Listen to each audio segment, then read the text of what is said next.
Hello friends, today's topic is business risk. मतलब कि जो हमारा व्यापार होता है उसमें किस तरह का रिस्क आता है, उसमें किस तरह का खतरा आता है, उसका नेचर क्या है और उसके कॉजेस क्या है। First of all, what is business risk? Business risk क्या है? Business is mainly run to earn profit. जो बिजनेस है वो किस चीज के लिए बनाया जाता है, किस चीज के लिए चलाया जाता है? प्रॉफिट कमाने के लिए। However there is always a chance of suffering loss in it. मतलब कि अगर बिजनेस चला रहे हैं हम लोग तो उसमें लॉस होने के, हानियां होने के भी चांस होते हैं। This danger of loss from unforeseeable events in future in business is name business risk. ये जो चांसेस होते हैं, डेंजर होते हैं, ये हम लोग उनको देख नहीं सकते और इसी को जो चीज हम लोगों को दिखाई नहीं देती है कि इस चीज का हम लोग को घाटा पड़ सकता है या कमी आ सकती है, मुनाफे में कमी आ सकती है, उस चीज को हम लोग क्या बोलते हैं? Business risk. Business risk is an essential element of business. जो बिजनेस रिस्क है ये बिजनेस का एसेंशियल एलिमेंट है, बहुत जरूरी जो है ये एलिमेंट है। It goes side by side with it. ये बिजनेस अगर चल रहा है तो इसके साथ रिस्क भी इसके साथ साथ चल रहा है। There is no business in the world which can guarantee claim और ensure for no business risk. मतलब कि पूरी दुनिया में ऐसा कोई भी बिजनेस नहीं है जो ये गारंटी ले सके कि बिजनेस में कोई रिस्क नहीं है।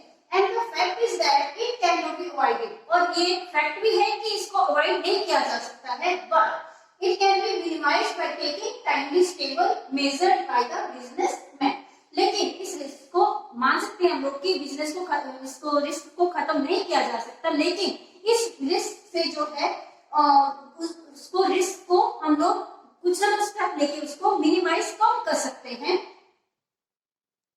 Causes of business risk. Business risk के कारण क्या है? तो नंबर 1 है नेचुरल फैक्टर्स। जो नेचुरल फैक्टर्स होते हैं हमारे वो कारण है। Number 2 competition, number 3 mismanagement, number 4 changing demand, number 5 changing government policy, use of modern techniques of production and last है इसका ह्यूमन कॉजेज। तो ये 7 कारण है इसके बिजनेस रिस्क के। Natural factors, competition, mismanagement, changing demand, changing government policy, use of modern techniques of production and human causes. तो one by one हम इनको स्टडी करेंगे। नंबर 1 हमारा नेचुरल फैक्टर्स। तो नेचुरल फैक्टर्स क्या होते हैं जो जिसके कारण हम लोगों को बिजनेस में रिस्क आता है?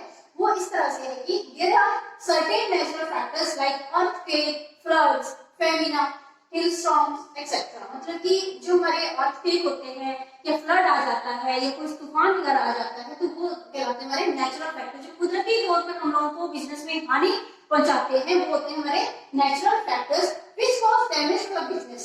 ये जो चीजें हैं ये बिजनेस को डैमेज कर सकती है।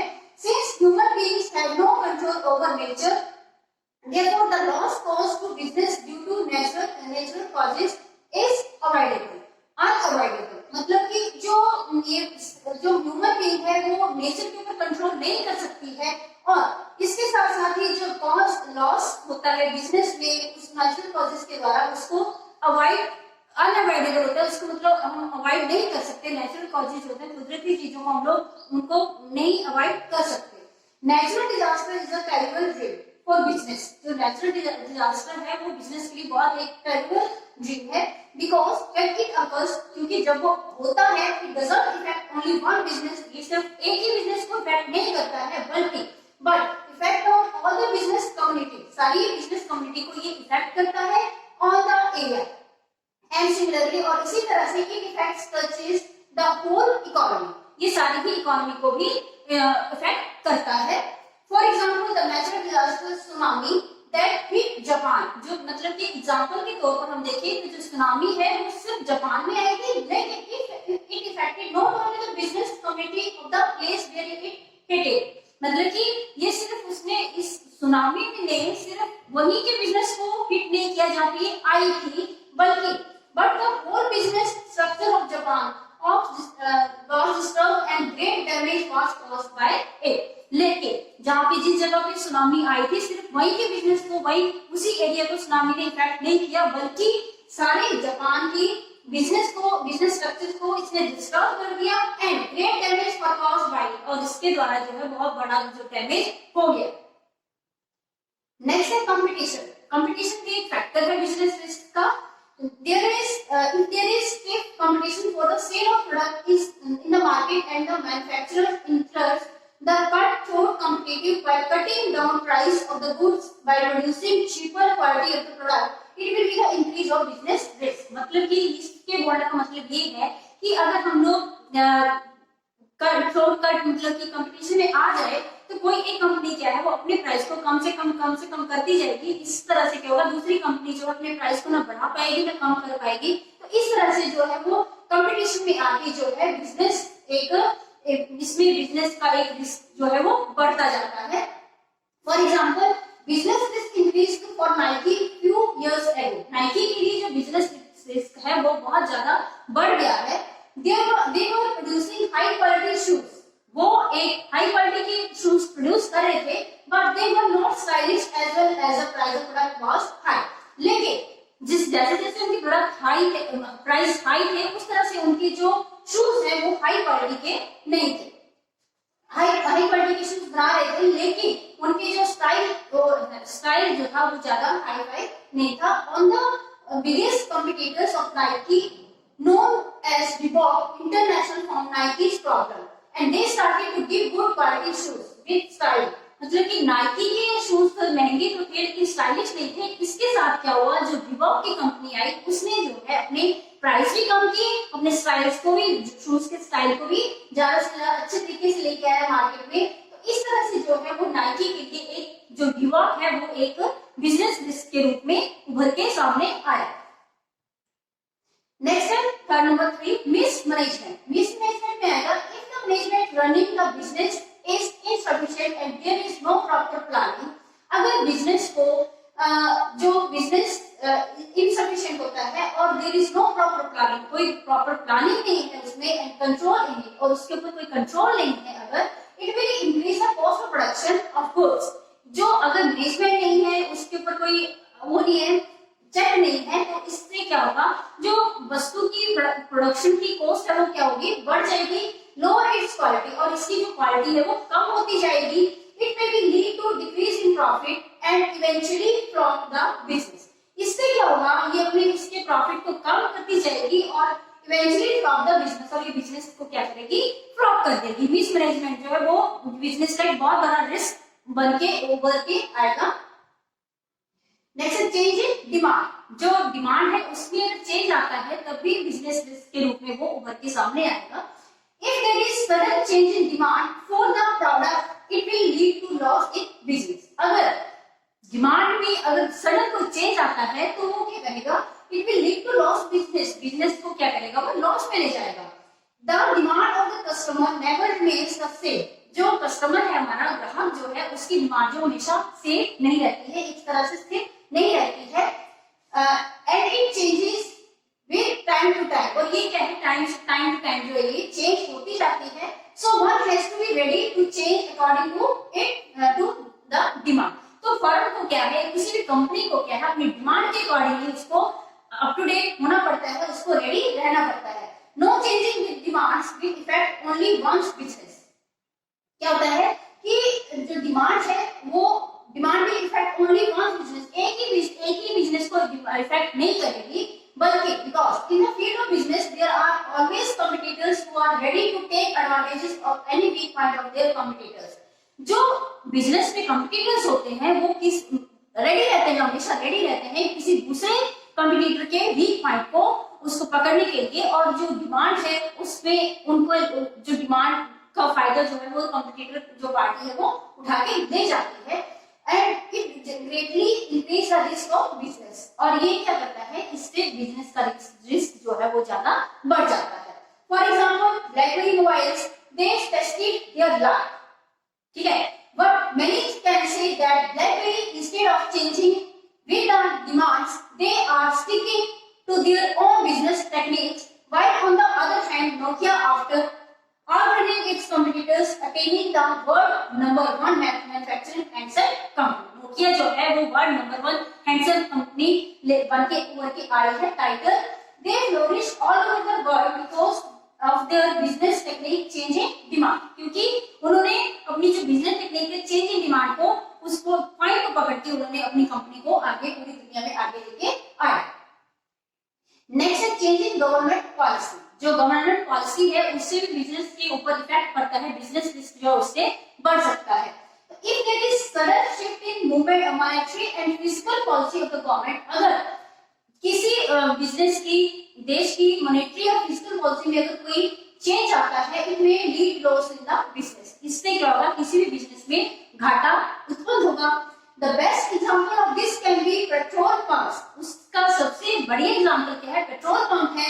As everyone knows that the petrol pumps stores petrol now when the government announces the petrol prices are increased, मतलब कि जो सब जानते हैं जो पेट्रोल कंपनी है, पेट्रोल पंप वाली कंपनियां है, वो अपने अंदर पेट्रोल का एक स्टॉक रखती हैं। Then they sell petrol which was bought for less price from government, मतलब कि अगर गवर्नमेंट जो है पेट्रोल की प्राइस जो कम ज्यादा कर देती है और पेट्रोल जो है वो कम पैसों से खरीदा गया है, तो sell on high prices and new implement prices. Similarly, when the prices are decreased from the government, then they had to sell the stored petrol on lower prices. अगर गवर्नमेंट मान लिया कि गवर्नमेंट की कोई मॉनेटरी पॉलिसी ऐसी आ गई कि petrol के रेट जो कम हो रहे हैं और पेट्रोल कंपनीज ने जो है वो पेट्रोल महंगे रेटों में खरीद के स्टोर किया हुआ है, तब उनको फिर लो प्राइसेस के ऊपर ही बेचना पड़ेगा। तो वो जो कारण बनेगा, वो कारण बनेगा एक गवर्नमेंट पॉलिसी के चेंज होने का, जो कारण बनेगा बिजनेस रिस्क का एक कारण बनेगा।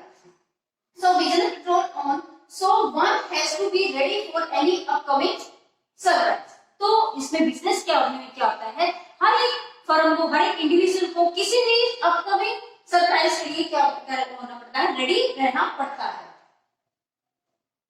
नेक्स्ट है use of modern techniques of production, मतलब कि मॉडर्न टेक्निक्स ऑफ प्रोडक्शन जब मार्केट में आ जाती है तो वो भी एक किसी क्षेत्र के उद्योगपतियों के लिए वो एक बिजनेस रिस्क बनके निकल सकता है। जैसे कि if the manufacturer set up heavy machinery and eager to use modern techniques of production which lower per unit cost of production of goods, the small business units, इसमें क्या होता है, स्मॉल बिजनेस यूनिट्स को क्या पड़ेगा, इसमें से risk बनके उभरेगा। Similar goods will suffer losses as they will not able to introduce heavy machinery, क्योंकि जो हैवी, जो लार्ज स्केल के इंडस्ट्रीज होती हैं वो मशीनरी भी ला सकती हैं, वो वर्कर्स भी ला सकती हैं, उस तरीके से टेक्निक जो है वो उभर के सामने आ सकती है। लेकिन स्मॉल स्केल इंडस्ट्रीज में ये जो एक सोच लीजिए आप, एक इसकी शॉर्टकमिंग बनके उभरेगी, क्योंकि जो स्मॉल कंपनीज हैं वो जो है मशीनरी एकदम से खरीद नहीं पाएंगी। For example the carpeting industry which produce hundreds of carpets every day, एक कार्पेट इंडस्ट्री जो है वो 100 कार्पेट्स एक दिन में क्या करती है, इस greatly disturbing the business of small units. जो अगर किसी कंपनी ने मशीनरी के द्वारा 100 कार्पेट्स एक दिन में निकाल दी, तो उन वर्कर्स का क्या होगा जो हाथों से अपने कार्पेट्स बनाते हैं, अपना सब कुछ काम करते हैं, तो उनके ऊपर क्या होगा, ये एक बहुत बड़ा एक unit जो which produce carpet on small scale by hiring a lot of people to make carpet by hands which take months and even years, जो मतलब कि कुछ महीने इवन उनको साल भी लग सकते हैं कार्पेट्स बनाने में। So the modern techniques and equipments also minimize the risk of loss of business। जो इसका ये जो स्मॉल स्केल की इंडस्ट्री जो होती है, जो वर्कर्स होते हैं हमारे, तो जो हाथों से काम करते हैं, उनके लिए जो ये मॉडर्न टेक्निक जो है वो एक रिस्क बन के ही, एक तरह से रिस्क बन के ही आती है, क्योंकि उनकी कमाई का जरिया जो है वो खत्म हो जाता है या कम होता जाता है। नेक्स्ट है ह्यूमन कॉसेस। ह्यूमन कॉसेस में क्या है कि business loss many also occurs due to corruption, theft, फर्जी, lavish expenditure, top heavy management etcetera. Human causes भी है जो कि एक बिजनेस रिस्क बन के निकलते हैं, जैसे कि ये हो गया हमारा करप्शन होगी, चोरी होगी, फोर्जरी होगी, मतलब कि वो करना, किसी के साथ घोटाला करना। Business risk maximise when bad elements effect the organisation which are present within the organisation. Business risk क्या है, बैड एलिमेंट्स के साथ बढ़ता है और जो इसके अच्छे ऑनेस्ट वर्कर्स होते हैं उसके साथ बिजनेस रिस्क जो वो कम होता है। जो सिंसियर वर्कर्स होते हैं उनके साथ जो बिजनेस रिस्क जो कम होता है। Loss in business risk is always high. जो बिजनेस रिस्क में लॉस होता है वो हमेशा हाई होता है when it is caused by human in, जब इसमें ह्यूमन बीइंग इन्वॉल्व हो जाता है तब बिजनेस रिस्क जो है वो हमेशा हाई रहता है, because it constantly keeps the business of the organization under threat. For example, Steel Mills Corporation is nearly destroyed because of corruption of it. जो फॉर एग्जाम्पल उदाहरण के तौर पर स्टील मिल जो मतलब कि डिस्ट्रॉय और मोस्ट जो वो डिस्ट्रॉय हो गई है because corruption is in it, क्योंकि इसके अंदर जो है वो करप्शन है.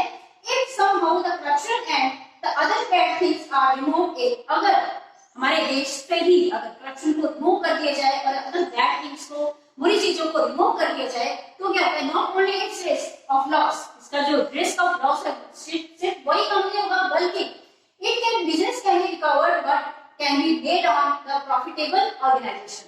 अगर हम लोग इसमें से चोरी ह्यूमन बीइंग की जो बैड थिंग्स होती हैं उनको कम कर दें या पहले कम कर दें तो बिजनेस रिस्क कम होते हुए क्या चले जाएंगे, प्रॉफिट की ओर, ऑर्गेनाइजेशन जो है प्रॉफिट की ओर चले जाएंगे.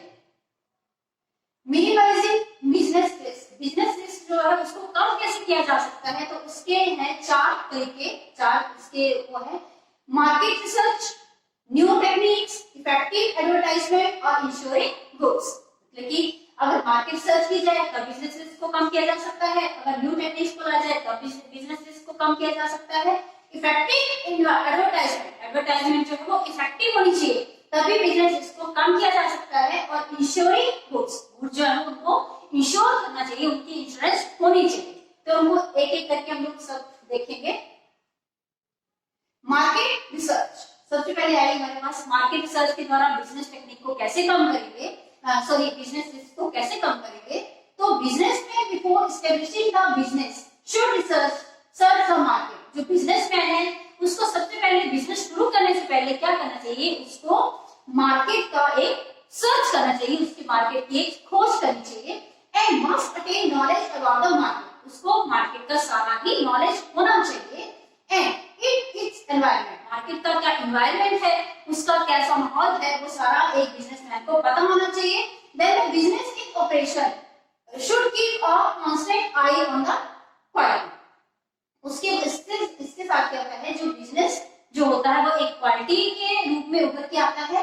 Prices, advertising and promotion of the goods produced by the competitors, मतलब कि कंपटीटर्स के द्वारा क्या प्रोड्यूस किया जा रहा है, उसके प्राइस क्या है, उसकी एडवर्टाइजमेंट कैसी है, उसका प्रमोशन कैसा है, ये सब भी एक बिजनेसमैन को बिजनेस शुरू करने से पहले उसको नॉलेज में होना चाहिए, सर्च उसको करनी चाहिए. This will enable him to adjust his own goods according to the prevailing condition of the market. इसको क्या है कि बिजनेसमैन को बिजनेस शुरू करने से पहले ही मार्केट में एक एडजस्टमेंट के रूप में आना चाहिए. उसको एक माइंड सेटअप उसका ऐसा होना चाहिए कि ऐसे ऐसे कंपटीटर्स हैं, ऐसे ऐसे इनकी एडवर्टाइजमेंट है और उसके अकॉर्डिंगली ही नए बिजनेसमैन को मार्केट में उतर के आना चाहिए. For example China mobiles they came into market, जब चाइना की मोबाइल मार्केट में आए and adjust themselves according to the condition of the market, और उसने क्या किया, अपने को चाइना की मोबाइल्स ने अपने को मार्केट की कंडीशंस के अकॉर्डिंगली अपने को एडजस्ट करते थे. और within a short span of time, एक थोड़े टाइम में ही they were able to rule the local market of many countries including Pakistan. China की टेक्निक चली, उसने सारे ही वर्ल्ड को अपने उसने कैप्चर कर लिया. इवन उसने क्या किया, Pakistan and hence they flourished very quickly by reaching and understanding the rules and demands of the local markets. उसने चाइना ने क्या किया, उसने सारी सराउंडिंग की कंट्रीज में अपनी एक टेक्निक को यूज किया, उसने रिसर्च किया कि कैसे उसे एडजस्ट होना है, उसने अंडरस्टैंड किया rules and demand of the local market.